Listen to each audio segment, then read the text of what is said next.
Oke, untuk perkuliahan BTP kali ini meneruskan tema yang kemarin dan kita sekarang akan mencoba untuk membahas mengenai bahan tambahan lainnya, yaitu bahan pemanis. Kemarin kita sudah mempelajari bahan apa saja kemarin? Pewarna dan pengawet. Nah, sekarang kita akan mempelajari bahan pemanis. Jadi di sini nanti kita akan banyak mempelajari mengenai beberapa jenis pemanis. Jadi yang seperti yang kita ketahui ada pemanis buatan dan ada pemanis alami. Dan beberapa di antaranya itu memiliki nutrisi, makanya dinamakan nutritive sweetener.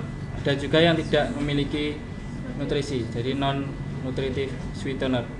Jadi nanti akan kita lihat mana yang disebut dengan nutritive sweetener atau yang non nutritive sweetener, sehingga nanti akan bisa kita bedakan ini memiliki nilai gizi atau memiliki fungsi untuk kesehatan misalnya, atau hanya untuk flavor saja, untuk rasa pemanis saja.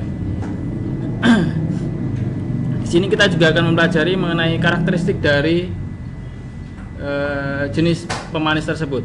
Jadi ada beberapa yang nanti karakteristik terhadap panas bagaimana, apakah mudah rusak atau dia bisa tahan pada suhu pengolahan tinggi, akan kita lihat nanti. Karena nanti dengan kita mengetahui karakteristik dari bahan pemanis ini, kita akan bisa mengetahui dapat diaplikasikan di produk apa saja. Karena untuk beberapa proses pengolahan pangan kan harus diolah pada suhu tinggi atau hanya pada suhu sedang. Nah, itu harus diketahui karakteristiknya, karena kalau tidak nanti akan mubazir. Kita tambahkan bahan pemanis, ternyata dia tidak tahan suhu tinggi. Jadi di tengah-tengah proses nanti tingkat kemanisan yang seharusnya tinggi atau yang seperti yang kita inginkan ternyata rusak oleh pemanasan. Jadi ketika menjadi produk akhir rasanya akan berbeda nanti.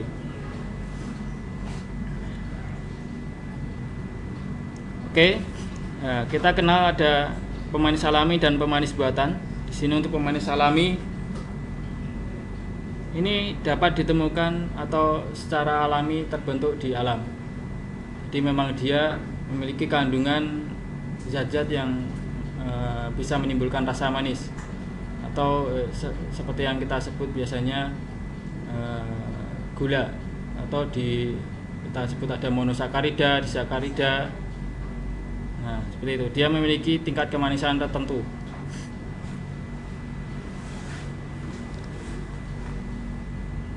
Ini dapat diproses secara sintetik di alam atau dari proses fermentasi juga bisa. Jadi dia memang terkandung di suatu bahan pangan alam, suatu bahan material yang alami. Ini nanti bisa kita lihat nanti beberapa produknya. Kemudian ada pemanis buatan atau artificial sweetener. Ini dihasilkan dari proses kimiawi. Jadi nanti ada beberapa senyawa yang melalui proses reaksi tertentu sehingga akan terjadi perubahan struktur molekul.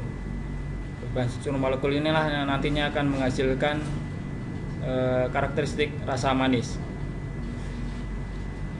Nah, untuk industri pangan ini mungkin sebagian besar menggunakan artificial sweetener ini. Namun dalam penggunaannya, pemanis buatan ini memiliki batas penggunaan tertentu yang kita sebut dengan ADI, acceptable daily intake. Jadi tubuh ini hanya boleh mengkonsumsi pemanis ini pada batas-batas tertentu. Dan beberapa jenis pemanis mungkin juga akan terkait dengan penyakit yang tidak lazim, yang namanya ada phenylketonuria. Nanti ada kaitannya dengan phenylalanin, asam amino. Akan kita lihat nanti. Kemudian ada istilah lain yaitu tabletop sweetener. Ya, mungkin yang sering main ke hotel atau main ke restoran misalnya, Kadang di meja meja saji itu ada kumpulan-kumpulan gula yang bentuknya dalam bentuk saset. Ada yang gula coklat, ada yang gula pasir. Nah, itu yang dinamakan dengan tabletop sweetener. Nggak sampai gula halus mbak, biasanya gerencel-gerencel. Nah, biasanya 5 sampai 10 gram gula. Di sini sebutnya kita gula pasir itu adalah sukrosa. Sukrosa itu gula pasir sebenarnya kalau kita sebutnya. Jadi nanti yang menjadi patokan adalah sukrosa ini. Jadi berapa kali tingkat kemanisan, nanti ada beberapa jenis bahan pemanis yang memiliki tingkat kemanisan misalnya 300 kali lebih manis dari sukrosa. Jadi pembandingnya adalah sukrosa atau gula pasir. Jadi nanti ketika saat diaplikasikan nanti akan diketahui, oh ini tingkat manisnya sekian ratus persen dari sukrosa, berarti nanti bisa saya campurkan misalnya berapa persennya untuk meningkatkan rasa manis, untuk menggantikan rasa gulanya itu. Ini biasanya kalau di kemasannya dia dapat memuat nama jenisnya, misalnya gula pasir atau gula coklat, brown sugar, ada tulisannya. Kemudian ada yang pihak yang ada tulisannya ini yang memproduksi siapa, biasanya gitu. Kalau ada adi, ya itu lebih bagus, tapi biasanya tidak dicantumkan di situ karena sifatnya karena dia gula pasir, jadi tidak ditambahkan adinya. Kalau adi itu biasanya kalau di situ ada campuran bahan pemanisnya, bahan pemanis buatan maksud saya. Tapi kan biasanya yang ditampilkan, yang disediakan itu adalah gula pasir atau gula coklat yang sifatnya adalah pemanis alami, jadi tidak dicantumkan adinya. Kemudian, nah ini yang tadi saya sebutkan, ada nutritive sweetener dan non nutritive sweetener. Ini dikaitkan dengan perbedaan atau ada tidaknya energi yang dihasilkan. Kita sebutnya di sini hingga 4 kilokalori. Untuk karbohidrat biasanya 4 kilokalori. Kalau kemarin saya bilang waktu di sini apa tidak ya? Ada lemak. Jadi lemak itu memiliki atau bisa menghasilkan energi yang lebih tinggi dari karbohidrat, 9 kilokalori. Dia bisa lebih tinggi. Hanya saja pembentukan energi di lemak itu cukup panjang. Jadi step by stepnya sangat panjang sekali. Jadi sangat lama pembentukan energi. Jadi kita tidak bisa langsung merasakan 9 kilokalori ini dalam waktu yang singkat. Jadi bertahap dia. Nah, kalau untuk karbohidrat kita bisa langsung memanfaatkan. Jadi misalnya kalau kita makan nasi, kita merasa langsung kenyang itu, terus mendapatkan energi yang lebih lebih tinggi. Nah itu efek dari dia langsung dirubah cepat karbohidrat. Tapi kalau kita makan lemak, misalnya makan daging atau komponen lain yang memiliki kandungan lemak atau minyak, dia perubahan menjadi bentuk energinya sangat lambat, meskipun dia bisa menghasilkan energi yang lebih besar dari karbohidrat. Kemudian kita nanti akan juga melihat ada jenis gula alkohol, poliol. Jadi nanti ada beberapa jenis gula alkohol. Nah ini nanti biasanya digunakan dalam produk, misalnya permen karet kesehatan itu, Happyden White, itu biasanya menggunakan gula-gula alkohol. Dia tingkat kemanisannya tidak terlalu tinggi dibandingkan sukrosa, jadi lebih rendah. Hanya saja dia memiliki efek tidak menimbulkan karies. Nah, kemudian kita mengenal non nutritif. Berarti non nutritif itu tidak memberikan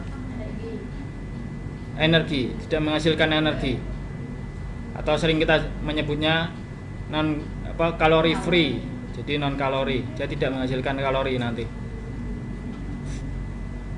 Atau bisa kita sebut dia tidak dimetabolisme oleh tubuh, sehingga dia hanya dikeluarkan dalam bentuk yang hampir sama dengan ketika kita makan, hanya mempengaruhi rasa saja di dalam indera pengecap kita.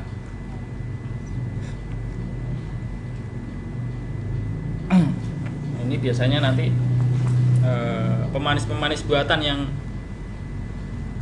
dikategorikan dalam non-nutritive sweetener ini.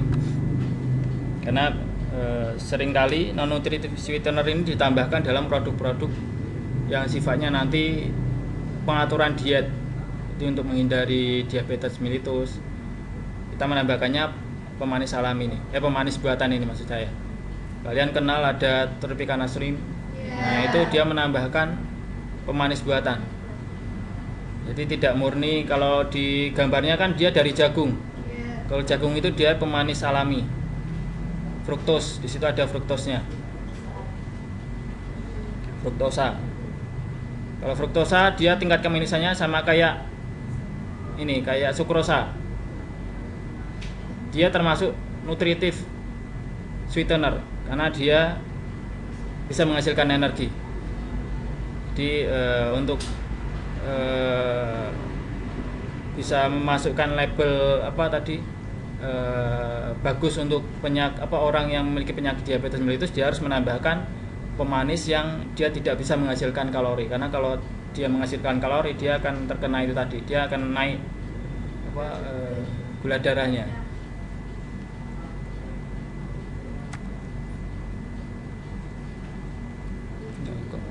Kok raketok.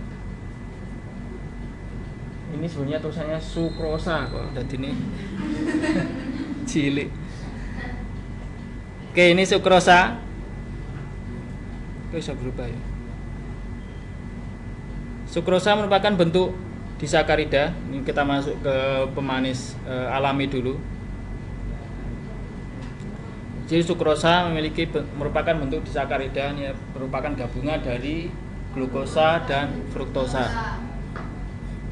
Ini yang kita sebut dengan gula pasir itu tadi. Nah, ini bisa menghasilkan energi sebesar 4 kilokalori. Nah, ini banyak jenis gula ini yang banyak digunakan industri pangan. Biasanya dalam bentuk gula rafinasi yang sudah diputihkan. Karena yang kalau kita biasanya dijual di itu kan dia kadang gula pasir yang kita temukan kan agak coklat, ya kan? Tapi kalau di industri biasanya sudah diputihkan dengan tujuan untuk tidak mempengaruhi warna produk. Karena kalau kita menggunakan gula yang masih agak coklat, nanti ketika kita campurkan ke produk nanti akan mempengaruhi warna. Nah, gula pasir ini bisa dihasilkan dari tebu misalnya, atau bit, buah bit itu, aren juga bisa. Aren itu gula coklat nantinya jadinya. Kalian pernah lihat gula pasir coklat itu? Brown sugar. Ya. Biasanya untuk pembuatan brownies juga bisa untuk itu, dia menghasilkan warna yang coklat yang bagus. Atau cookies, biasanya cookies juga menggunakan brown sugar. Jadi warna coklatnya nanti akan bagus sekali. Sukrosa dia memiliki tingkat solubilitas yang cukup tinggi, jadi daya kelarutan di air itu cukup tinggi sekali.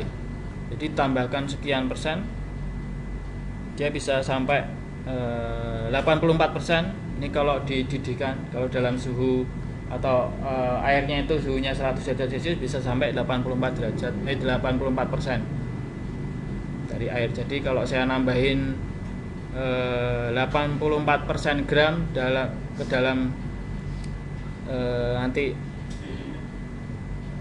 20 berapa itu? 16 air, dia masih bisa. Masih kental, tapi nanti jadinya larutan kental sekali. Karena high solubility, dia akan langsung cair. Jadi kalau dia masih suhu dingin, dia tidak bisa sampai 80, hanya sampai 60% saja. Jadi di sini suhu mempengaruhi tingkat kelarutan di dalam air. Jadi kalau kita ingin manasin bikin sirup bisa misalnya, jadi airnya harus kita panaskan terlebih dahulu. Kemudian misalnya kalau pada saat panas tadi kita aduk ternyata sudah mulai mengental, nah nanti pada saat dingin dia akan lebih kental lagi karena efek dari kristalisasi. Jadi lama-lama dia akan mengkristal sebagian, dia akan mempengaruhi viskositas dari si sirup tadi. Ini sukrosa, jadi gugus dari sukrosa itu. Satunya glukosa, satunya fruktosa. Dia bergabung di situ. Ada ikatan glikosidanya gabung antara glukosa dan fruktosa. Untuk disakarida selain sukrosa apa lagi? Maltosa itu apa dengan apa? Laktosa dengan glukosa. Laktosa itu apa? Laktosa itu mono apa di? Hah? Ya.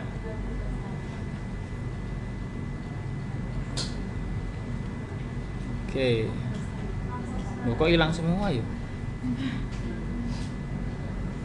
Ini kemarin bikinnya, tak tulis. Bentar.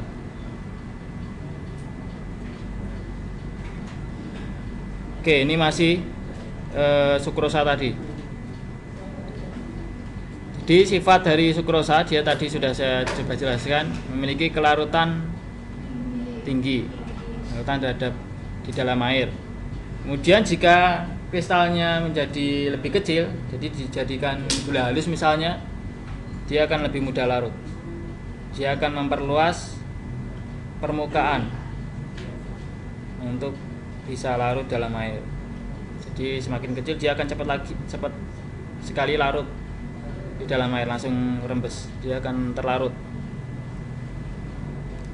Dapat membentuk larutan super jenuh. Ini yang tadi saya sebut kalau ingin membuat sirup jenuh. Nah, kalian tahu makna dari jenuh kan? Jenuh itu apa? Larutan jenuh. Saya ingin buat larutan gula yang jenuh. Jenuh itu gimana persepsi kalian?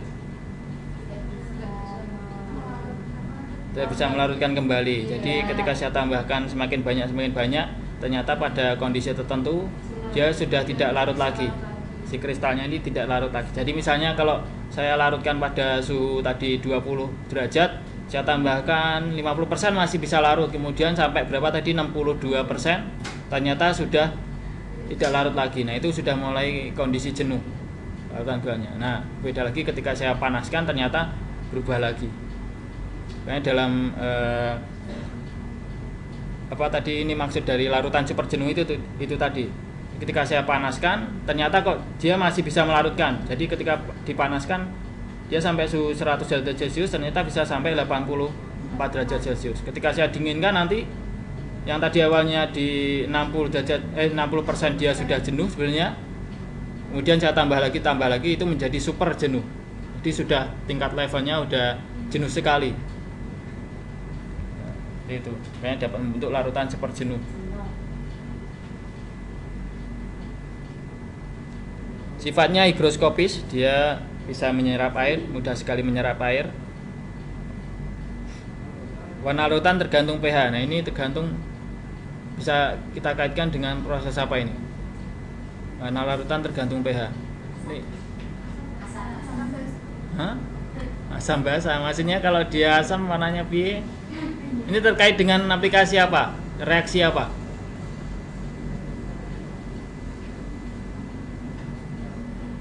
Jadi kalau dia berbeda pH, dia akan berubah warna.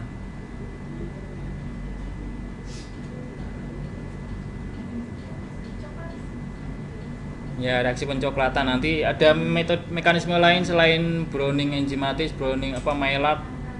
Nanti ada proses lagi. Jadi ketika pH-nya nanti berubah, jadi nanti pH asam bagaimana, pH basa bagaimana.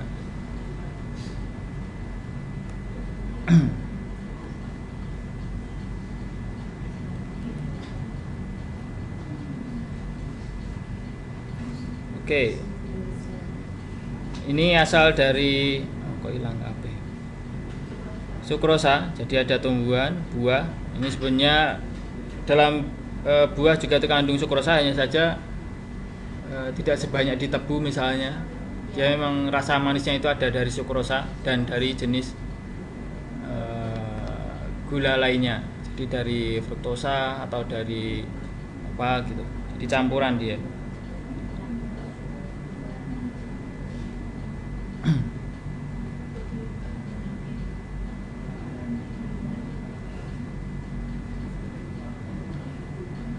Oke, ini sukrosanya tulisannya hilang lagi kan? Enggak tuh, kadang hilang kadang muncul.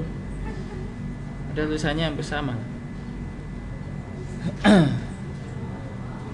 Oke, untuk sukrosa sendiri, jadi kalau di sini masalah kesehatan yang ditimbulkan kalau kita terlalu banyak mengkonsumsi sukrosa atau gula pasir, ini cukup banyak. Mungkin yang paling mengkhawatirkan adalah diabetes mellitus. Itu yang paling mengkhawatirkan. Mungkin kalau untuk anak kecil adalah itu gigi, penyakit gigi, dental karies. Jadi giginya gampang ambrol, dirontok cepat sekali. Jadi akan menyerang enamel. Jadi lapisan gigi di anak-anak itu gampang sekali dihancurkan. Makanya kan banyak sekali yang gigis gitu kan. Kemudian obesitas, karena kalau terlalu banyak mengkonsumsi gula, dia akan dirubah menjadi gula darah. Kalau gula darahnya terlalu banyak, dia akan disimpan, dirubah lagi menjadi komponen yang nantinya akan ditimbun. Di proses pembentukan lemak itu bisa dari gula. Nah, dari gula darah itu dia akan diproses lagi, dia akan diputar lagi, diolah lagi untuk disimpan sebagai energi, simpanan energi.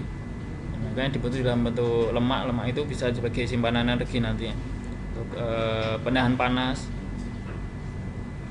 Dan kalau kebanyakan dia akan numpuk di situ menjadi obesitas.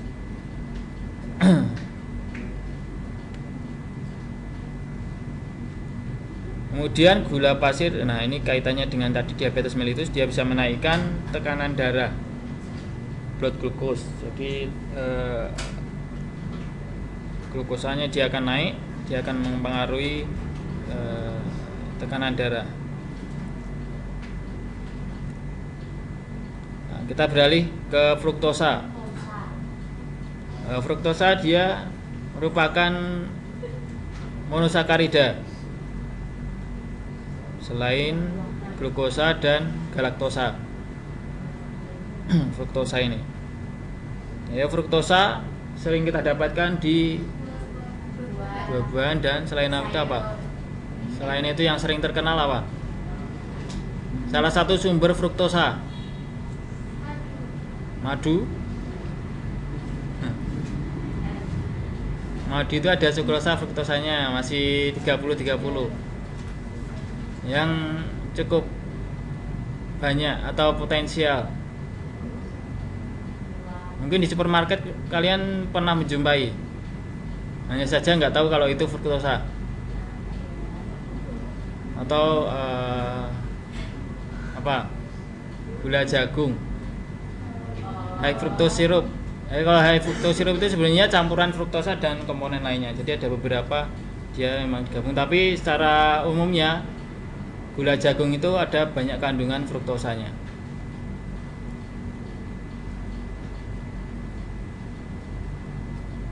High fructose corn syrup biasanya sirup fruktosa. Kalau ingin buat misalnya permen gummy itu menggunakan gula fruktosa ini. Karena kalau kita menggunakan sukrosa atau gula pasir, dia karakteristik kenyalnya itu kalah sama gerenjang-gerenjangnya gula pasir, kristalnya gula pasir. Jadi harus menggunakan gula yang agak cair, gula-gula cair. Jadi gula yang agak kental itu bisa mempengaruhi karakteristik dari misalnya permen kenyalnya itu. Kalau permen kenyalnya kan banyak sukrosanya kan jadi kayak keras gitu kan, nggak bagus kan. Nah, pengennya kan dia kenyal, nggak ada kristal yang terbentuk di situ. Nah, itu bisa menggunakan fruktosa atau jenis gula cair lainnya.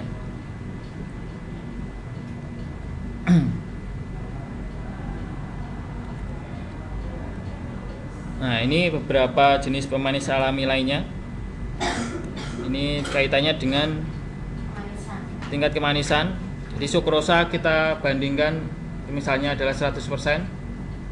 Jadi kalau di bawah 100% berarti dia tingkat kemanisannya lebih rendah dari sukrosa. Kalau dia tinggi berarti lebih tinggi. Nah, fruktosa dan sukrosa ini hampir sama. Saja lebih tinggi fruktosa sedikit. Tambahannya ada 14 kali lebih tinggi, 0,14 kalau kita bandingkan 100%, 0, itu. Invert sugar itu kalau dia sudah terolah Jadi sudah terhidrolisis tadi, gulanya sudah terhidrolisis, sudah menyerap banyak air. Jadi dia akan ada gugus tertentu yang dia mengikat OH, karena dia sudah mengikat air, uap airnya sudah terikat di situ, makanya menjadi invert, dia berubah invert. Kayaknya tingkat kemanisannya juga sudah berubah karena di situ seperti kita menambahkan air sedikit, dia ada tambahan air sedikit yang dia menurunkan tingkat kemanisan, itu invert juga. Glukosa ini dia juga cukup rendah, monosakarida. Sorbitol ini poliol, nanti akan kita bahas juga, tapi hanya sedikit nanti. Sorbitol, poliol, gula-gula alkohol. Maltosa mono atau disakarida? Dia gabungan antara apa dengan apa? Glukosa dan glukosa. Laktosa tadi apa dengan apa? Laktosa glukosa dan galaktosa. Kalau laktosa banyak terdapat di apa? Susu. Oke, nah ini ada siklamat dan sakarin, ini termasuk pemanis buatan, nanti akan kita bahas juga di sini. Jadi tingkat kemanisannya cukup tinggi sekali. Jadi makanya penambahannya ini dikaitkan dengan nanti ada istilah CPPB, cara pembuatan atau cara proses pengolahan yang baik. Proses pengolahan pangan yang baik, cara pengolahan pangan baik. Jadi dia dikaitkan dengan karakteristik rasa yang diinginkan. Jadi pingin rasanya bagaimana, apakah lebih manis, jadi kita nambahinnya juga terserah kita. Ada juga nanti ada kaitannya dengan peraturan. Jadi di Indonesia ada peraturan tersendiri dalam penambahan pemanis buatan ini. Jadi ada batasan, ini harus sekian miligram per kilogram bahan, nanti ada peraturannya. Nah ini kaitannya dengan kadar glukosa, jadi pembentukan gula darah dalam pembuluh darah. Ternyata glukosa ini cukup tinggi sekali meningkatkannya, sukrosa di bawahnya. Trehalus nih saya kurang tahu dia bentuknya apakah sama dengan nanti ada pemanis buatan tertentu. Jadi ini isomalt, trehalus, dan ini sebenarnya adalah pemanis buatan. Nah, pemanis buatan ini sebenarnya banyak sekali, hanya saja yang ada peraturannya. Di Indonesia ini mungkin tidak semuanya diatur karena memang sebagainya belum memiliki uji klinis. Jadi mungkin ini bisa digunakan untuk memanis, tapi di Indonesia ini belum ada uji klinis sehingga belum bisa dipastikan apakah ini aman untuk produk pangan atau tidak. Jadi untuk beberapa jenis pemanis buatan tertentu juga mungkin di Indonesia masih digunakan, tapi di Amerika dia sudah dilarang. Jadi tiap negara itu berbeda nanti.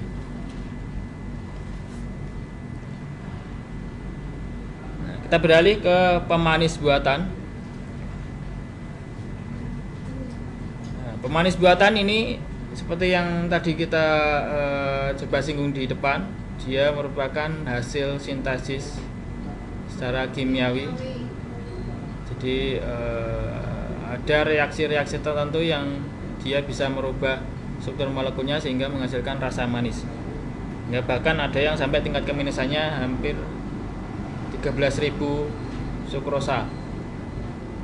Akan kita lihat nanti jenis apa yang bisa memiliki tingkat kemanisan yang paling tinggi. Di Semarang pun kalau nggak salah ada pabrik pembuat ini pemanis buatan di daerah Banyumanik kalau nggak salah. Kalau kalian sering naik turun yang Watugong itu ada PT Fumaco. Sebelah, kalau dari Semarang mungkin sebelah kanan. Jadi mau tanjakan Banyumanik itu kan sebelah kanan ada PT Fumaco.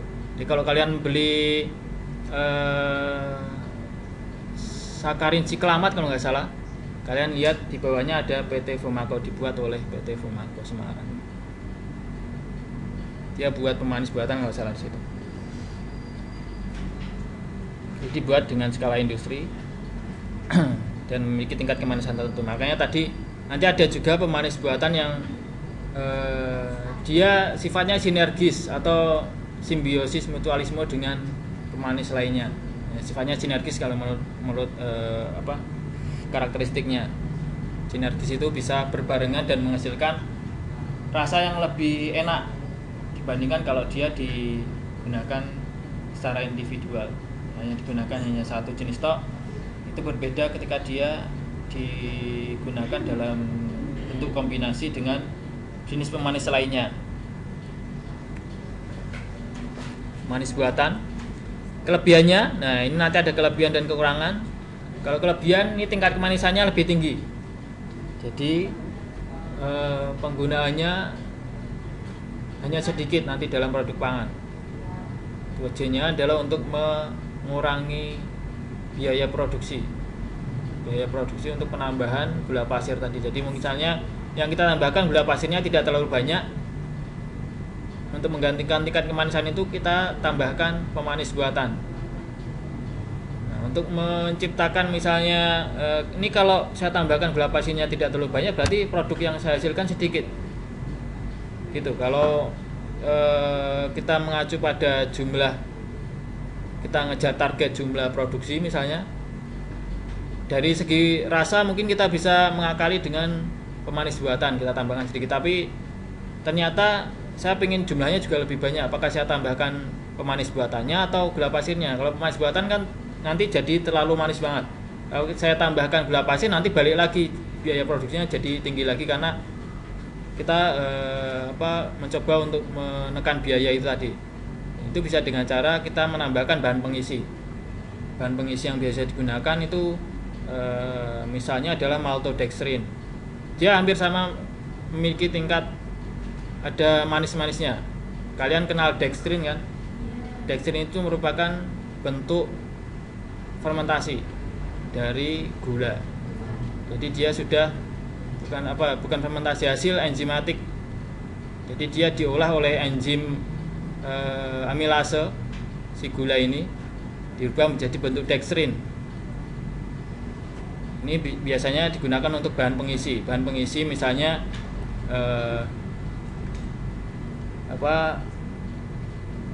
ini bikin serbuk misalnya kalau bikin nutrisari itu enggak semuanya itu gula pasir, dia pakai bahan pengisi juga, maltodextrin. Pemanisnya mungkin ya ditambahkan beberapa jenis pemanis buatan, misalnya kalau dia memang menambahkan itu, atau mungkin murni dari gula pasirnya. Nah, saja untuk meningkatkan volume misalnya netonya itu, untuk bisa mendapatkan neto yang bagus, ya dia menambahkan bahan pengisi itu, maltodextrin.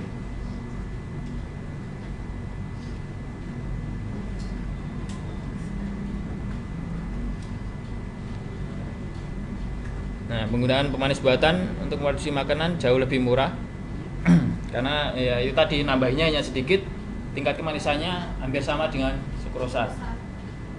Ini nambahnya sedikit, kita nggak perlu banyak-banyak nambahnya sedikit ya sudah ini. Jadi belinya nanti juga tidak terlalu banyak. Rendah kalori, ini terlewat, dia rendah kalori. Ada beberapa yang dia non kalori, bahkan tidak menghasilkan kalori. Kayaknya dianjurkan dalam, atau biasanya ditambahkan dalam produk-produk diet untuk pengaturan gula darah, untuk kegemukan, untuk menghindari obesitas, menghindari diabetes. Nah, ini biasanya menggunakan pemanis buatan. Yang tadi saya sudah singgung, Tropicana Slim dan produk-produk lainnya. Ini menggunakan campuran dari pemanis buatan. Jadi tidak murni dari jagung. Kalau di labelnya kan memang gambarnya jagung tok. Tapi kalau jagung tok dia banyakkan fruktos. Fruktos itu dia pemanis alami, dia masih bisa menghasilkan kalori. Jadi bisa menaikkan gula darah nanti.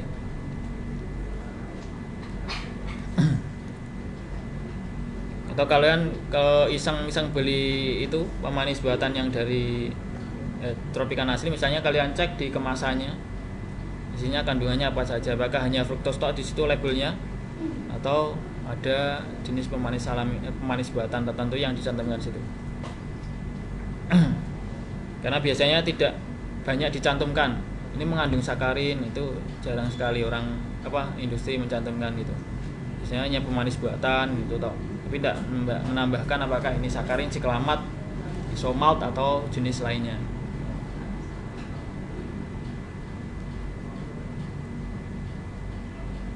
Kekurangannya, ini beberapa dia kurang aman bagi kesehatan manusia. Kurang amannya. Jadi ada beberapa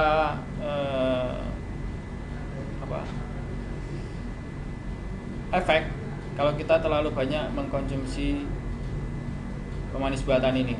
Mungkin yang langsung kita rasakan adalah misalnya kalau ini suatu produk pangan banyak efek banyak pemanis buatannya adalah beberapa itu rasanya agak pahit.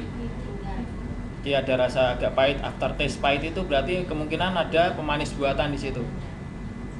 Kebanyakan ada beberapa jenis pemanis yang dia memang memiliki aftertaste pahit, atau mungkin ya menimbulkan radang itu tadi. Dia agak sakit di bagian tenggorokannya. Itu dia biasanya menghasilkan gangguan bagian tenggorokan itu. Ada juga nanti kaitannya dengan tadi yang saya sudah singgung adalah phenylketonuria. Nanti ada tulisannya phenylketonuria itu apa. Jadi penyakit yang penyakit yang disebabkan karena tubuh itu tidak bisa mengubah asam amino phenylalanin. Makanya dia phenylketonuria. Jadi nanti ada beberapa jenis produk pangan yang di situ ditambahkan pemanis buatan tertentu yang ada kaitannya dengan penyakit ini, dia harus mencantumkan itu. Harus mencantumkan ini tidak boleh dikonsumsi oleh orang yang memiliki penyakit phenylketonuria, karena nanti akan menimbulkan efek yang tidak bagus bagi kesehatan.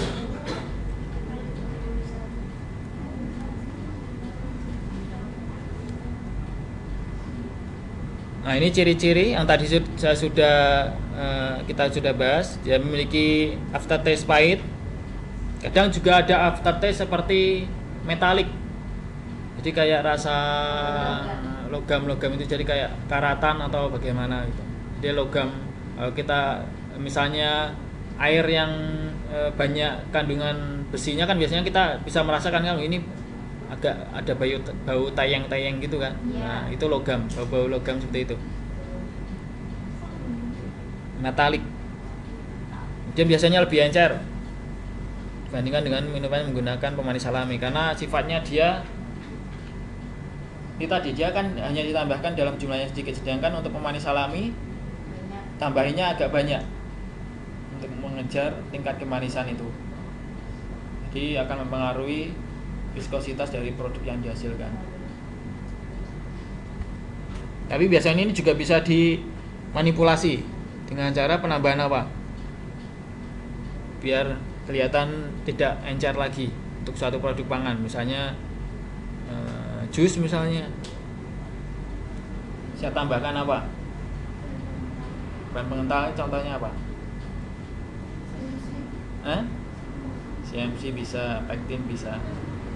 Biasanya ditambahkan CMC, oximeter selulose, itu menghasilkan tingkat kekentalan tertentu. Jadi tidak mesti seperti iklan apa itu ya, yang ini lebih kental apa gitu, yang bisa membedakan oh ini lebih kental. Itu tidak semesti ya, tidak mesti itu sari buah semua. Tapi ada kemungkinan juga ditambahkan CMC, kan kita tidak tahu, yang penting itu kental ya iya kental. Ketika ditambahkan CMC ya itu lebih kental pasti. Tapi nanti di rasanya itu akan sangat berbeda. Saya pernah merasakan, oh iya, dari buah vita itu dia uji organoleptik di lab IPB dulu di Sivas. Jadi saya merasakan beberapa formula tertentu yang dia buat, ada rasa gelnyir-gelnyirnya, jadi agak licin. berarti ada penambahan CMC-nya. Saya udah bisa merasakan. Kalau cuman buah jambu tok murni kerasa banget, dia langsung nggak ada yang nempel di lidah, dia langsung ketelan. Jadi kalau ada ketika itu dirasakan ini bisa dipastikan ada tambahan pengentalnya. Di waktu itu ya sampai mabuk jus jambu sampai itu, karena ada beberapa hari memang organoleptiknya dari jus, dia memang mau mengeluarkan produk jus jambu itu, makanya mungkin yang baru keluar sekarang itu hasil dari organoleptik yang ada di IPB.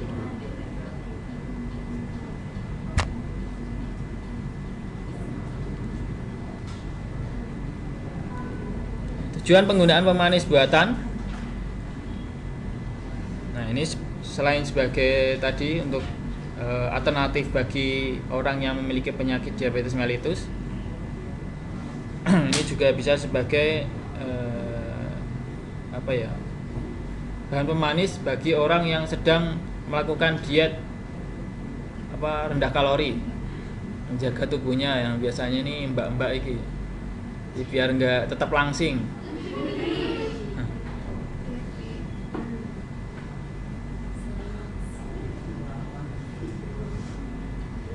Nah, biasanya bisa menggunakan ini.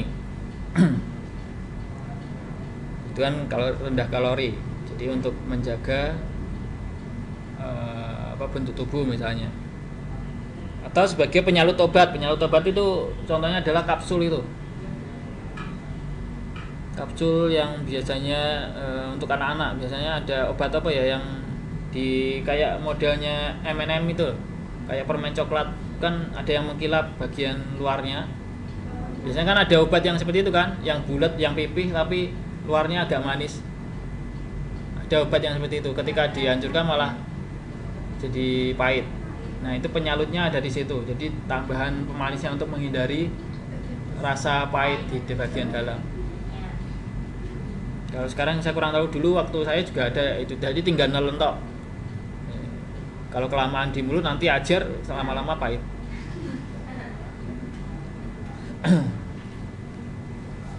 Untuk menghindari karies gigi tadi karena dia sifatnya tidak bisa dimetabolisme baik oleh enzim maupun oleh bakteri, ya itu tadi dia hanya lewat saja, dia bentuknya tetap tidak berubah sama sekali. Jadi nanti di dalam urin pun dia akan terlarut seperti bentuk semula, hanya menimbulkan rasa manis di bagian indera pengecap saja. Nah, kalau di industri pangan, dia memang khusus untuk digunakan untuk menekan biaya produksi yang tadi saya bilang. Saya tidak ingin banyak menggunakan gula pasir, karena nanti gula pasir ini ternyata harganya mahal. Jadi untuk mencapai tingkat kemanisan yang kita inginkan, ya kita nambahin bahan pemanis buatan ini. Nah, banyak kan tidak terlalu banyak nanti. Nah, untuk mengangkali volume yang kita gunakan, ya kita menggunakan bahan pengisi tadi, maltodextrin atau beta siklodextrin, tapi kebanyakan maltodextrin.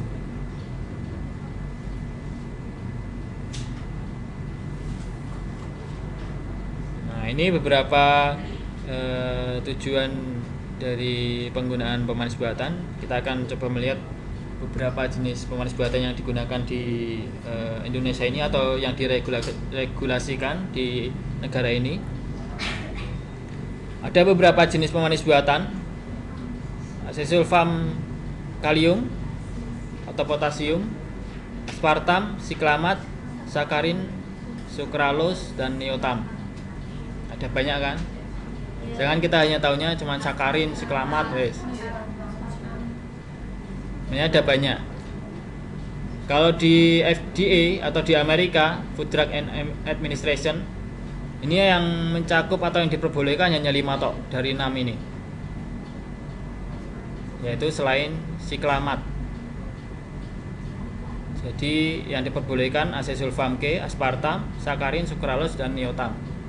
Kalau di siklamat di Indonesia masih diperbolehkan, tapi kalau di Amerika dia sudah dilarang siklamat.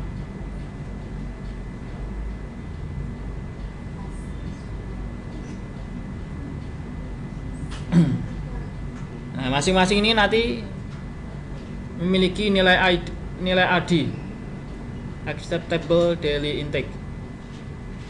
Jadi batasan tubuh bisa mengkonsumsi pemanis buatan ini.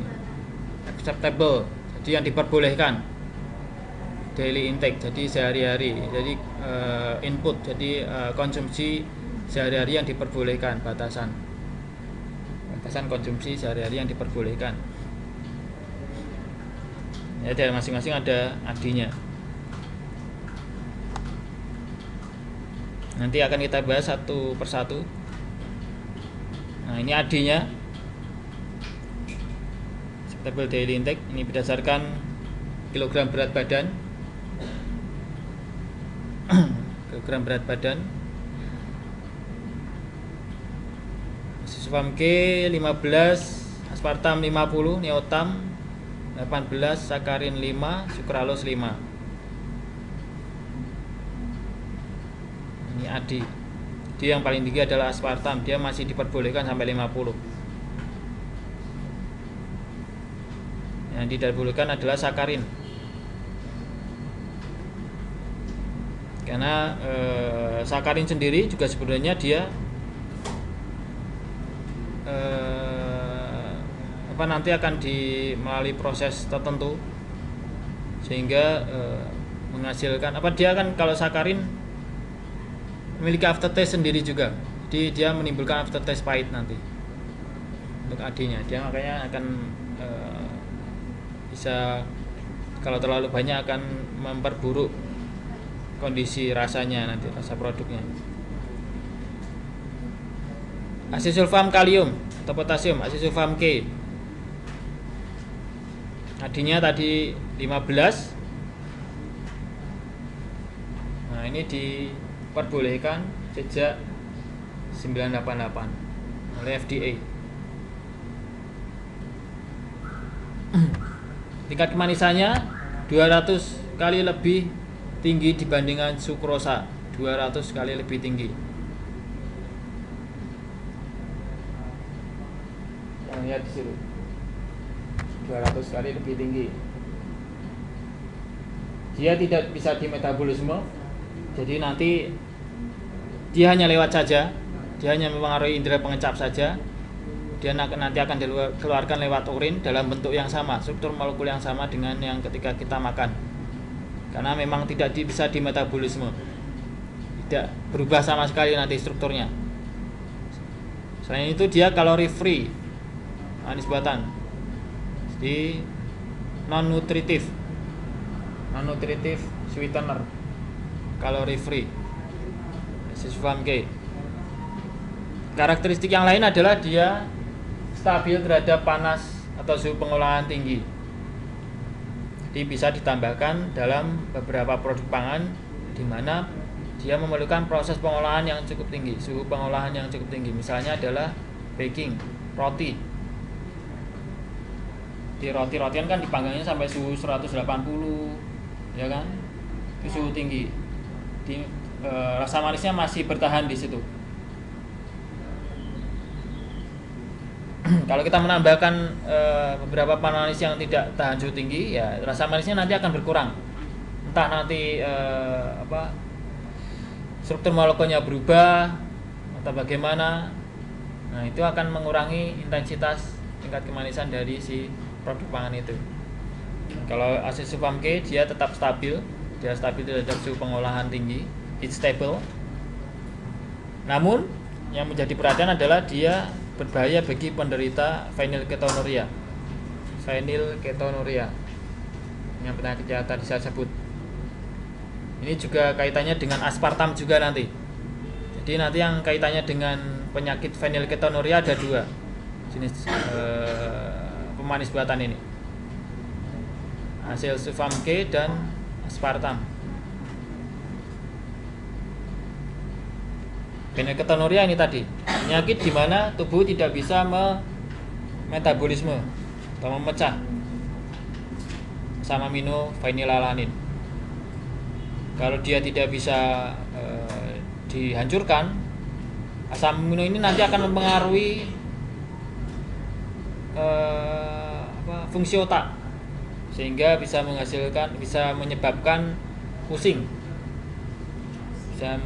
bisa menyebabkan pusing nanti kalau terlalu banyak di dalam tubuh, karena dia tidak bisa dimetabolisme. Yang harusnya kalau di dalam tubuh asam amino ini bisa dihancurkan kalau tubuh normal, sehingga tidak mempengaruhi fungsi otak misalnya, ya itu akan lancar-lancar saja, akan tidak berefek terhadap orang yang tidak memiliki penyakit ini. Tapi kalau dia memiliki penyakit ini, penyakit fenilketonuria, si orang ini tidak bisa memecah, jadi tidak bisa memetabolisme asam amino fenilalanin, sehingga fenilalanin nanti akan menumpuk. Jadi dalam kondisi tetap asam amino tersebut, jadi tetap dalam bentuk fenilalanin, dia akan terakumulasi, kemudian akan mempengaruhi fungsi dari otak. Kebanyakan dia menghasilkan atau menyebabkan penyakit itu tadi sakit kepala, dizziness, dia agak pusing, feel so dizzy, jadi agak pusing.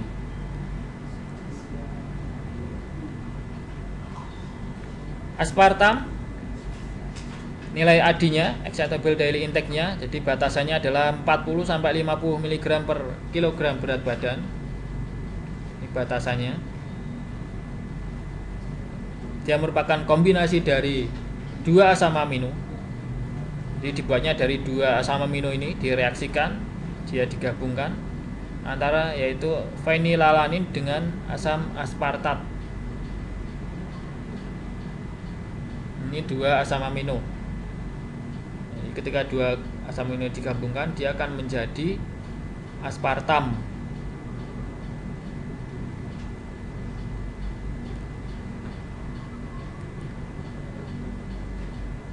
Tingkat kemanisannya 200 kali lebih besar dibandingkan dengan sukrosa atau gula pasir. Kemudian nanti bisa dimetabolisme menjadi metanol, asam aspartat, dan fenilalanin. Fenilalanin lagi. Yang tadi saya kaitkan dengan fenilketonuria. Dia ada dua jenis pemanis buatan yang tadi kita kaitkan dengan penyakit fenilketonuria, yaitu acesulfam K dan aspartam. Kalau di aspartam ini kenapa kaitannya dengan acesulfam K? Karena ini tadi dia dimetabolisme atau dipecah menjadi metanol, asam aspartat, dan fenilalanin. Nah, dia menghasilkan fenilalanin.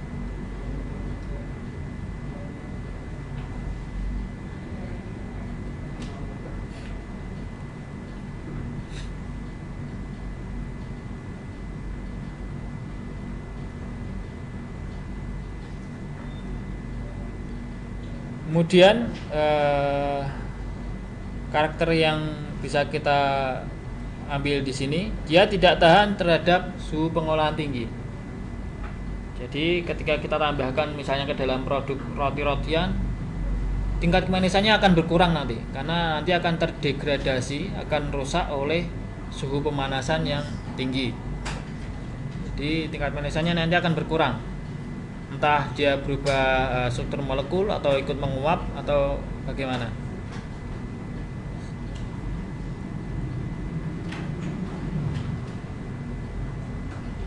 Jadi kebanyakan mungkin penggunaan aspartam ini lebih banyak untuk produk minuman.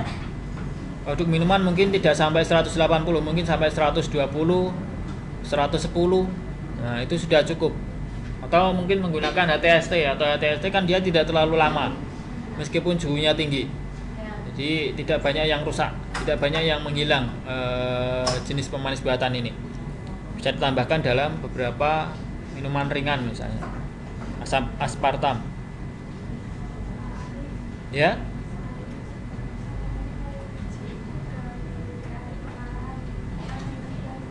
Oh ya, silakan.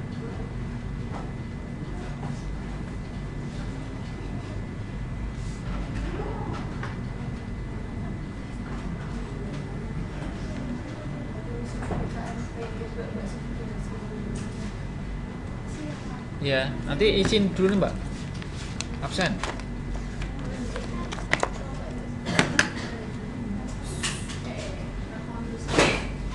Nanti sekalian kasih ke sana aja. Ya.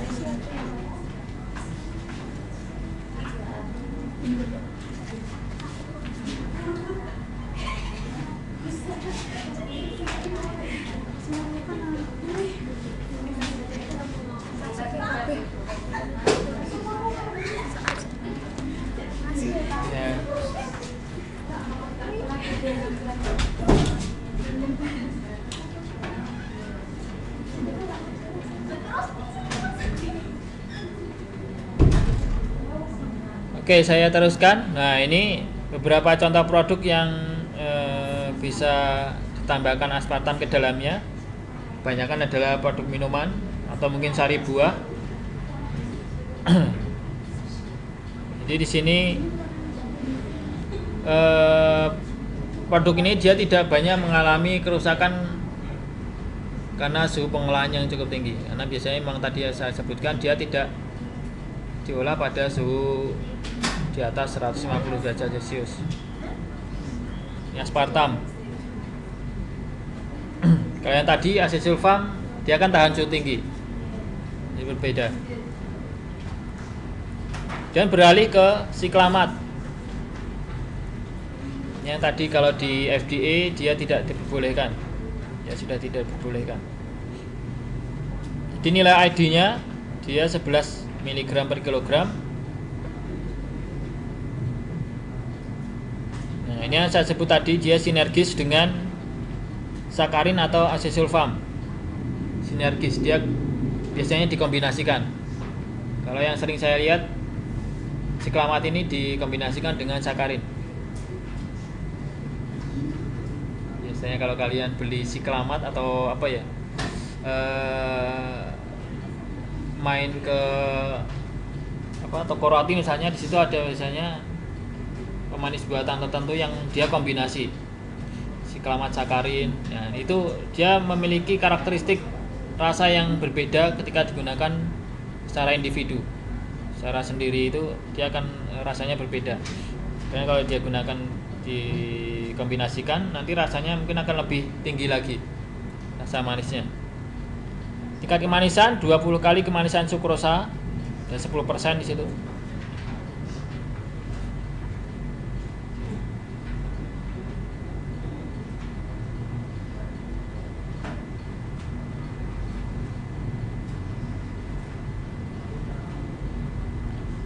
Kemudian tahan terhadap suhu pengolahan tinggi. Bisa digunakan pada produk roti-rotian misalnya. Dia sampai suhu pemanggangannya 180 derajat Celcius.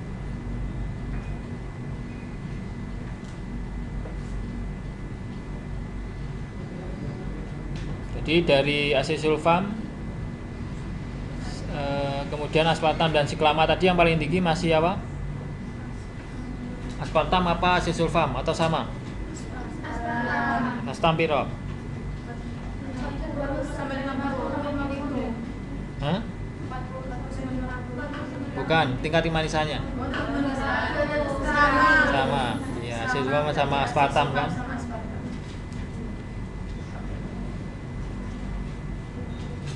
Oke, kemudian beralih ke sakarin. Ini yang sering kita banyak jumpai, sakarin. Karena dia memang bahan pemanis buatan yang pertama dibuat. Dia sudah cukup lama, sakarin ini.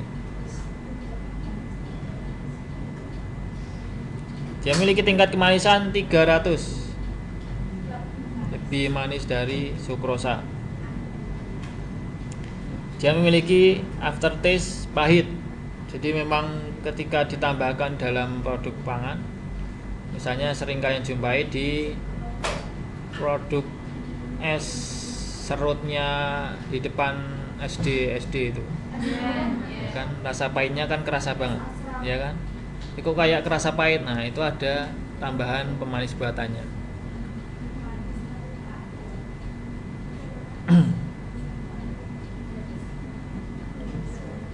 Nah, untuk menutupi aftertaste pahit tadi makanya dikombinasikan dengan siklamat untuk menutupinya. Tambahin dengan siklamat. Jadi nanti akan tertutupi, akan tidak terasa rasa pahitnya. Not metabolized, not metabolized, tidak bisa dimetabolisme. Metabolized.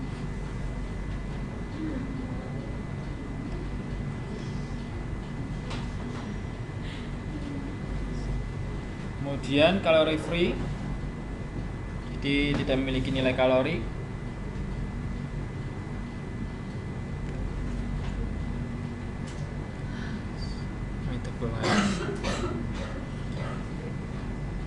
Kemudian dia heat stable, jadi sama dengan asesulfam tadi, dia bisa digunakan pada pengolahan yang tinggi. Jadi yang tadi tahan suhu tinggi apa saja? Asesulfam,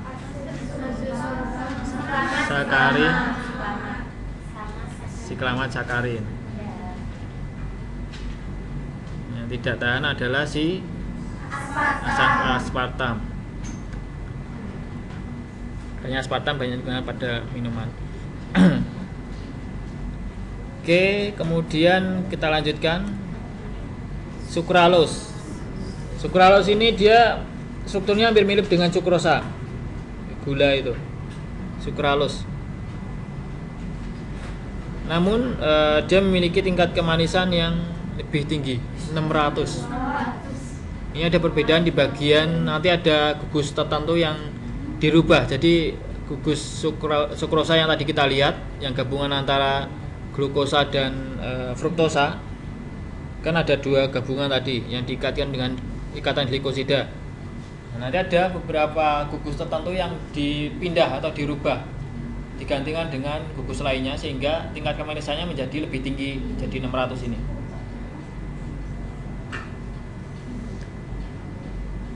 Dibuat dari sukrosa karena nanti sifatnya memang sukrosa, tapi nanti akan direaksikan dengan senyawa tertentu. Dia heat stable, stable juga. Jadi rata-rata sebagian besar dia tahan terhadap suhu tinggi. Nah, ini yang saya sebut tadi. Sukralose adalah molekul sukrosa di mana 3 gugus hidroksilnya sudah digantikan dengan atom klorin atau Cl. Ada 3 gugus hidroksil, ada 3 gugus OH nanti. Di gugus OH yang ada di sukrosa, ada OH nanti akan digantikan oleh atom Cl. Itu yang menyebabkan dia nanti karakternya berubah menjadi 600 kali lebih manis.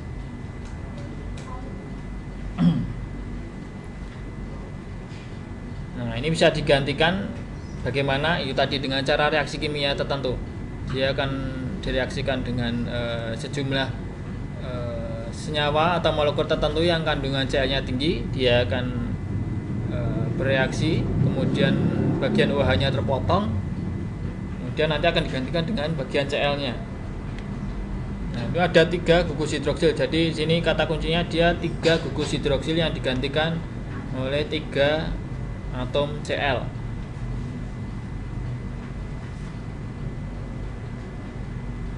Namun berbeda dengan sukrosa. Sini dapat kita lihat dia tidak bisa dimetabolisme.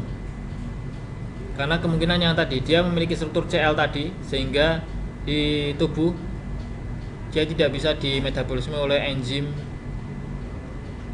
amilase misalnya, memecahkan struktur gula, sehingga dia bisa kita katakan non nutritif. It adds no calorie. Dia tidak memberikan nilai kalori.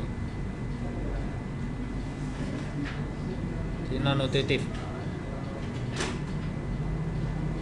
Jadi beberapa komponen yang dikatakan not metabolized berarti dia sifatnya non nutritif. tadi ada kata-kata non metabolized atau calorie free. Jadi itu dikatakan non nutritif. Jadi tidak bersifat non nutrisi. Kita lihat bagaimana strukturnya. Yang tadi saya katakan ada 3 gugus hidroksil OH.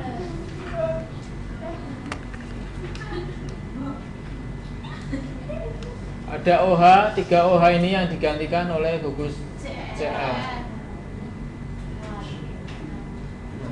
Ini kalau di bagian sudah di dalam tubuh, mungkin pada bagian ini akan mudah sekali mengalami degradasi oleh enzim amilase misalnya, sehingga dia di metabolisme menjadi kalori. Kemudian digantikan oleh Cl. Nah, ini kemudian si enzim tidak akan mengenali. Dia tidak akan mengenali. Kalau fungsi enzim kan dia key and lock. Ya, spesifik. Ya kan? Dia spesifik. Kalau dia tidak mengenali, dia tidak akan nempel, tidak akan merubah. Nah, karena dia sudah ada Cl-nya, ya kemungkinan strukturnya menjadi berubah sehingga si enzim tidak mengenali. Jadi dia dilewatkan toh. Makanya dikatakan dia tidak termetabolisme oleh enzim, oleh tubuh. Sehingga itu tadi non kalori, sukralosa.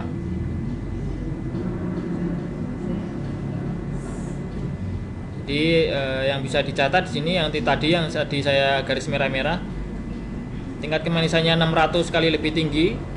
Jadi sukralosa ini dibuat dari sukrosa dengan cara mengubah atau menggantikan 3 gugus OH-nya dengan 3 atom Cl.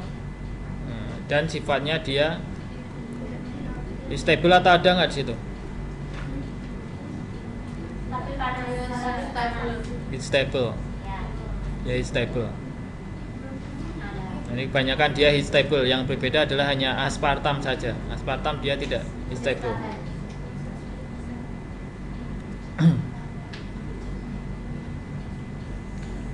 Nah, penjelasannya di sini. Kalau yang tadi non kalori, sukralose tidak diubah menjadi sumber energi karena tidak terurai.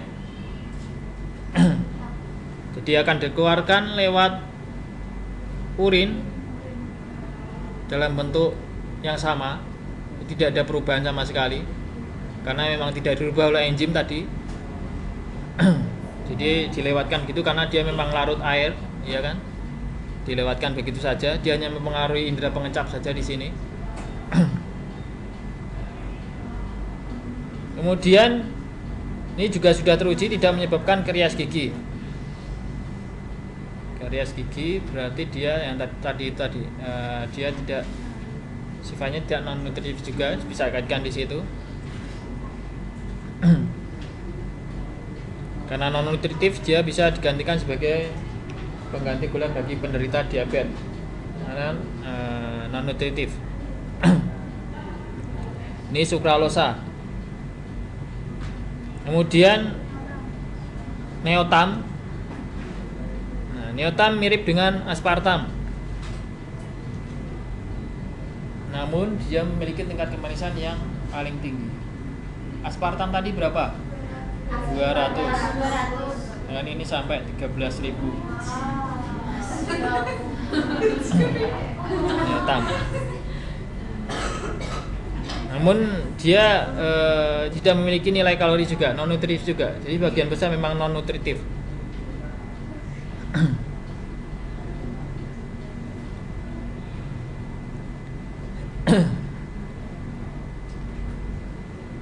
Nah, ini tadi awalnya adalah mirip aspartam. Kalau aspartam tadi 200, ketika dia mengalami modifikasi kimia, jadi ada beberapa gugus sama seperti yang tadi dirubah, dikaitkan atau diinteraksikan dengan senyawa lainnya, dia akan mengalami peningkatan dari 30 sampai 40 kali dari aspartam. Jadi lebih tinggi. Neotam.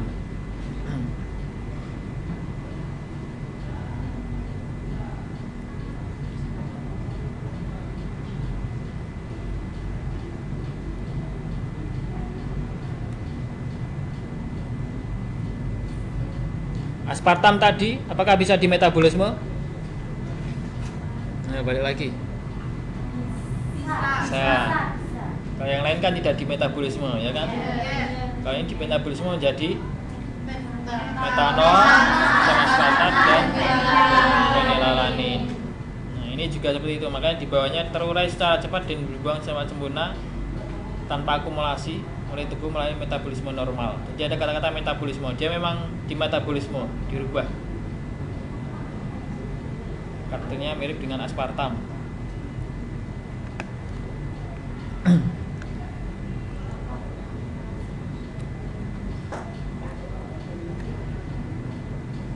Jadi meskipun bisa di metabolisme, dia tidak menghasilkan kalori. Makanya dikatakan dia memanis non nutritif. Dia hanya menghasilkan metanol, asam aspartat dan fenilalanin. Dan menghasilkan energi nantinya. Nah, kemudian tadi sudah kita bahas mengenai beberapa jenis pemanis buatan. Kita akan beranjak ke pemanis alami. Selain tadi yang pertama kita bahas, dilompat lagi. Sukrosa, fruktosa, tadi kan sudah di atas. Kita lompat ke sini. Ini lebih banyak ke bagian poliol, pemanis alami lainnya.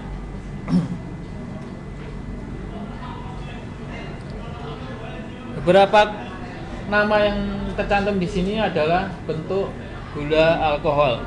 Kan namanya ada ol-olnya. Manitol, laktitol, sorbitol, itu ada gugus alkoholnya.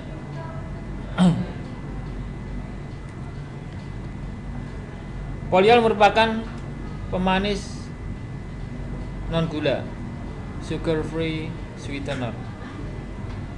Nah, memang dihasilkan dari proses fermentasi misalnya.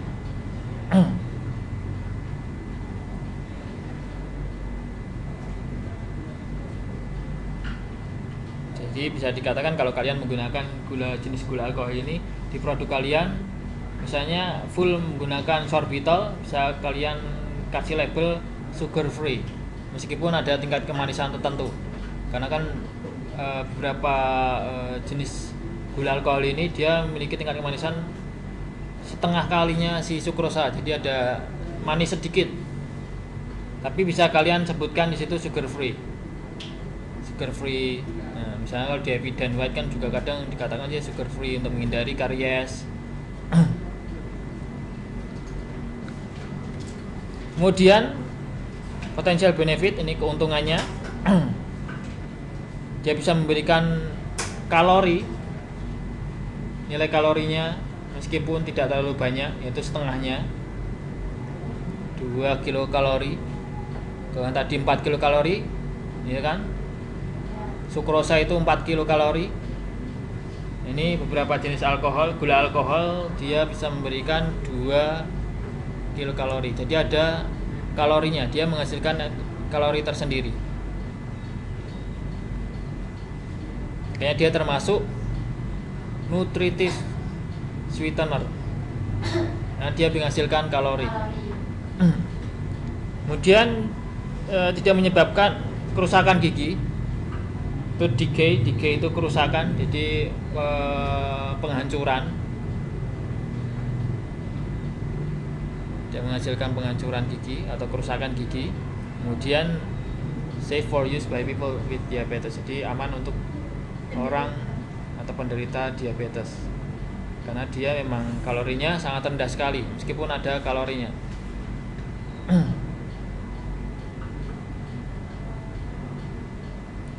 Kemudian mungkin ini ada kelemahannya, dia bisa memberikan efek laksatif. Apa itu efek laksatif itu apa? Dia yang tahu? Laksatif, memperlancar pencernaan. Laksatif.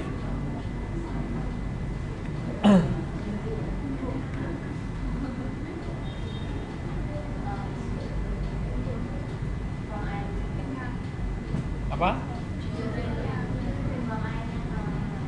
Ya, dia ada kaitannya dengan saluran pencernaan.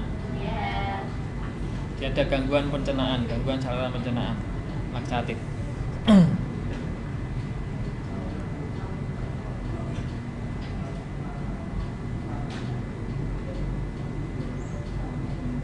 Oke, ini ada beberapa jenis hilang meneh kan. Gula alkohol berdasarkan tingkat kemanisan.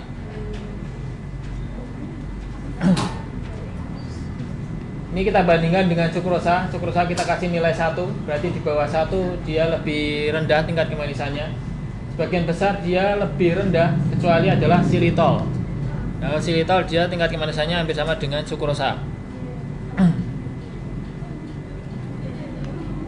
Kita lihat di sini. Kemudian kalori yang dihasilkan pun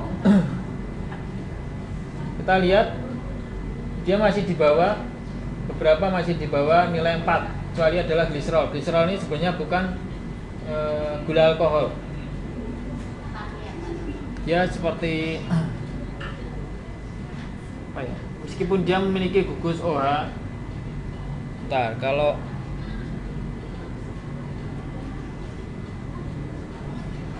gliserol itu dia karakternya mirip gula cair, jadi kental, gula cair.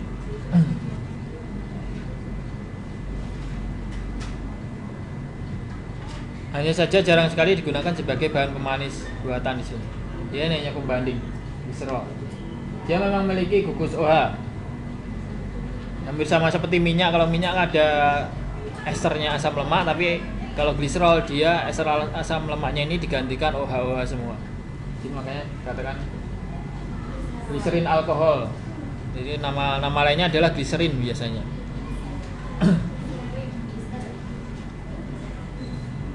Nah, kalau yang lain dia pasti di bawah 4. Bawah sukrosa. Kalau sukrosa kan 4 kilokalori. Jadi mungkin dari tabel ini bisa kalian manfaatkan kalau untuk pembuatan produk menggantikan sukrosa dengan tingkat kemanisan yang sama, bisa kalian gantikan dengan xilitol misalnya. Tingkat kemanisannya sama dengan sukrosa, namun dia tidak menghasilkan kalori yang cukup tinggi. Ini hanya 2,4, tapi tingkat kemanisannya sama. Atau mungkin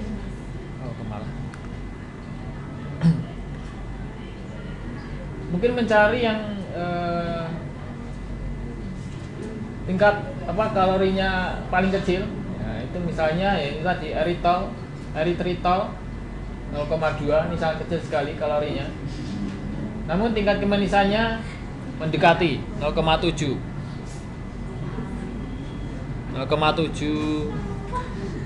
tingkat kemanisan. Jadi di bawahnya sedikit. Ini sebenarnya tulisannya adalah manitol. Atasnya itu kok bisa berubah mana ya? Manitol.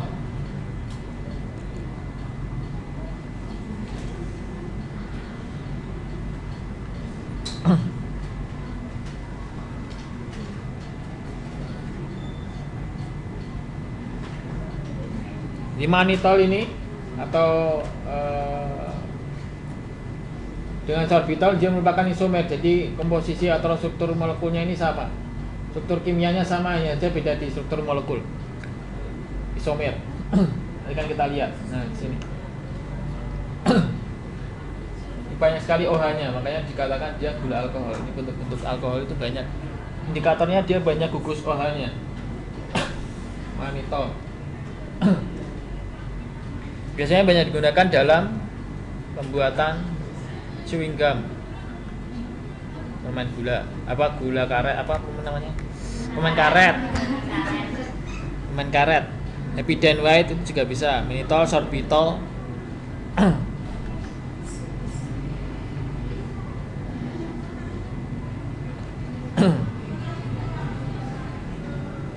Jadi di permen karet nanti dia akan bisa menjaga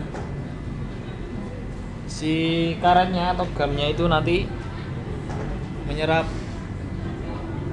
udara, absorbing the moisture, yang dikatakan absorbing moisture, dan mencegah terbentuknya lapisan yang lengket. Kalau gula biasa, digunakan gula biasa, pasti kalau ketika disimpan dalam kondisi yang lembab, dia pasti akan higroskopis. Higroskopis dia akan menghasilkan permukaan yang lengket. Jadi gula-gula yang sering kita temui, kalau dia higroskopis, dia menyerap banyak ini, pasti banyak akan lengket. Nah ini enggak, kalau di manitol dia tidak menghasilkan permukaan yang lengket. Jadi itu ketika digunakan dalam pembuatan permen karet, misalnya Epiden White itu.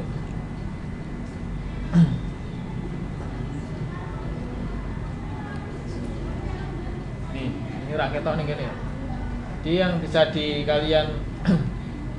kalian catat di sini adalah dia ini tadi, dia mencegah proses higroskopisitas, jadi mencegah penyerapan uap air, mencegah terbentuknya lapisan yang lengket karena menyerap uap air tadi.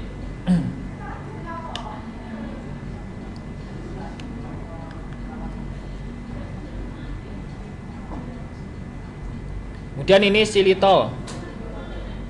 Silitol yang tadi kita lihat dia memiliki tingkat kemanisan yang sama dengan sukrosa.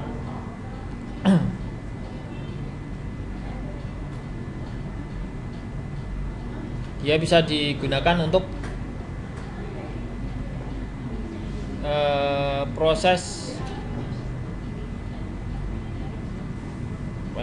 pembuatan permen, chewing gum juga bisa, permen karet, soft drink juga bisa.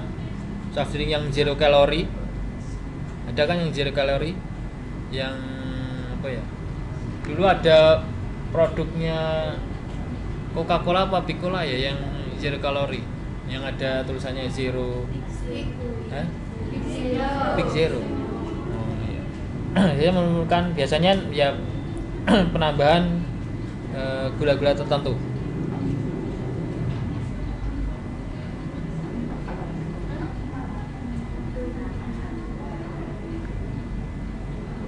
Jadi kebanyakan gula alkohol ini dimanfaatkan untuk proses pembuatan permen karet kesehatan. Karena itu tadi fungsinya untuk mencegah terjadinya kerusakan pangan, kerusakan gigi, tooth decay. Karena tidak bisa dimetabolisme oleh bakteri pembusuk, bakteri yang ada di dalam gigi tadi.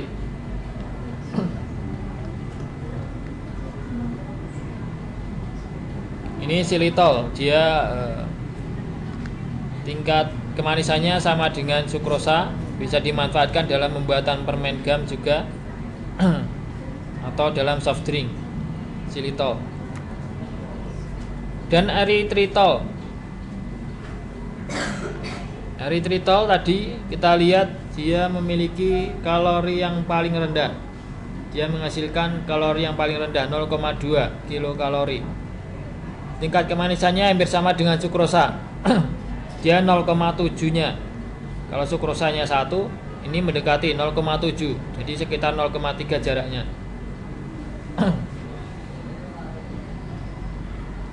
Nah, ini bisa digunakan untuk beberapa produk pangan yang memang dia karakteristiknya untuk penderita diabetes tadi. Dia meskipun hanya misalnya kalau orang diabetesnya ini ingin rasa manis tapi tidak menghasilkan kalori, bisa alternatifnya menggunakan eritritol ini. Karena tingkat kemanisannya hampir sama, namun dia tidak memiliki nilai kalori. Nilai kalorinya hanya kecil. Ini kalau tidak misalnya kita tidak ingin memanfaatkan pemanis buatan. Jadi kita di label label produk yang ingin kita buat adalah yang pemanis alami. Jadi benar-benar natural sweetener.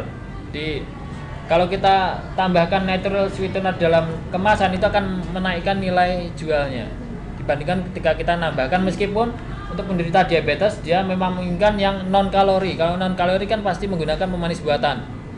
Kalau kita menambahkan artificial sweetener, orang nanti akan langsung menolak. karena kebanyakan pemanis buatan ini memiliki apa ya, stigma negatif. Jadi ini jelek untuk kesehatan, ya kan? Stigmanya seperti itu. Padahal kalau ditambahkan dalam jumlah tertentu itu membantu.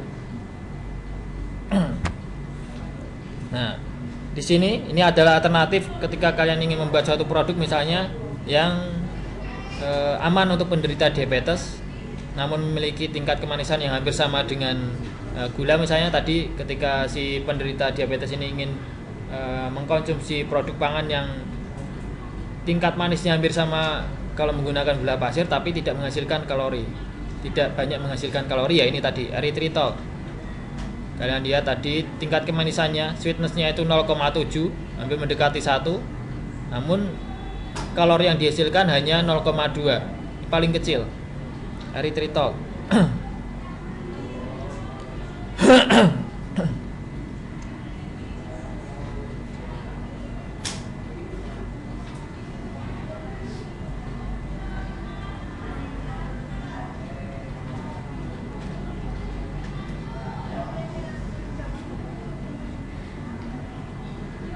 Nah, di sini dituliskan tingkat kemanisannya 70% lebih rendah dibandingkan gula. Jadi hampir sama, hampir mendekati 100%-nya si sukrosa. Ini erythritol. Kemudian sorbitol.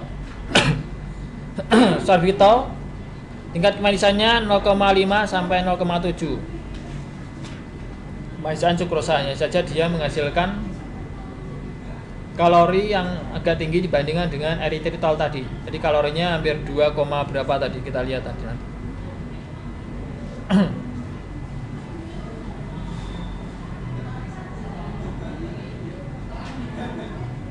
Sambung ya. Oke, mungkin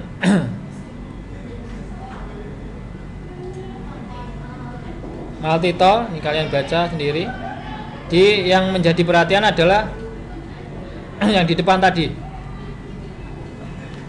Ini bisa kalian pelajari berdasarkan nilai ini. Jadi misalnya kalau saya ingin membuat suatu produk apa, alternatifnya apa untuk gula alkohol ini. Ini hanya penjelasan secara ringkasnya. Di commercial use of artificial sweetener, ini bisa kita kaitkan dengan beberapa produk pangan. Bisa digunakan untuk tabletop sweetener, jadi pemanis yang dalam kemasan. Kemudian industri minuman. Kemudian sucralose acefulfam itu bisa pada produk roti karena dia tahan suhu tinggi, it's stable. Sakarin aspartam pada minuman, aspartam tadi khususnya karena dia tidak stabil di dada panas, aspartam.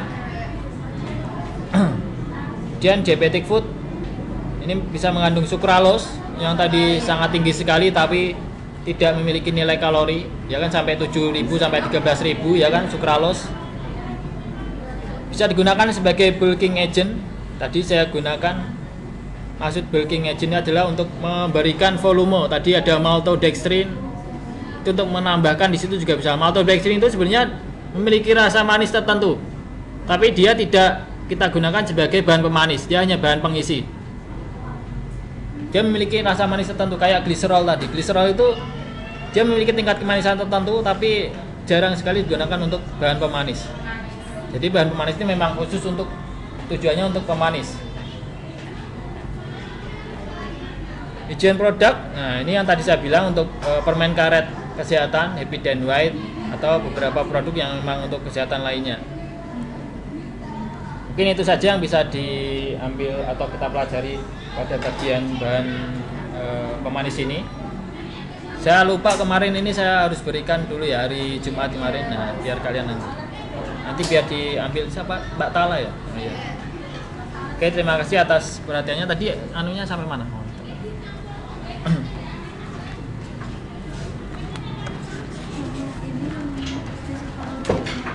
Ya. Oh iya. Oke.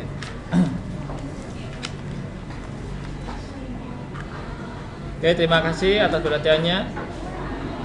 Oh iya, kalau